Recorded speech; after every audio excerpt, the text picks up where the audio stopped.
বারবার আমাদেরকে অপমান করবে, শহীদ পরিবারকে অপমান করবে, সহ্য করব না। এদের বিচার করতে হবে।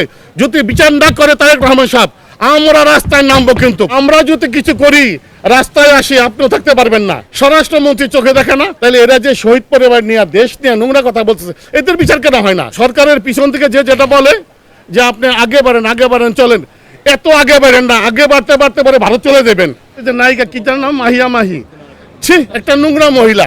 ওই হারামজাদিও এখানে এসে কথা বলে, আমাদেরকে নিয়ে বাজে কথা বলে। জনাব তারেক রহমান সাহেব, তার প্রশাসন কিভাবে সহ্য করে? তাদের গায়ে লাগে না? তারা কেন চুপ থাকে? তাদের জন্য তারা সাহস পায়। স্বরাষ্ট্রমন্ত্রী চোখে দেখে না? তাহলে এরা যে শহীদ পরিবার নিয়ে, দেশ নিয়ে নোংরা কথা বলতেছে, এদের বিচার কেন হয় না? যারা এই সমস্ত নোংরা মহিলাদের সাপোর্ট করে, সেই লোকগুলিও নোংরা। এদের বিচার করতে হবে।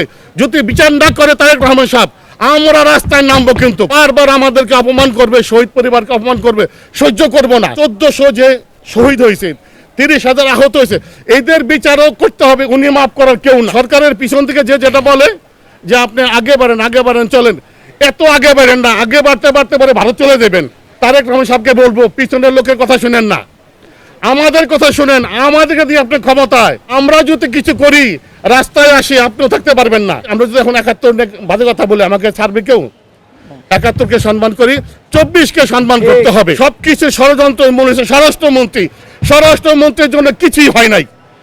এই দেশের সংস্কার কিচ্ছু হয় নাই। উনি শুধু তারেক রহমানকে পিছ দিয়ে শুধু খোঁচায়।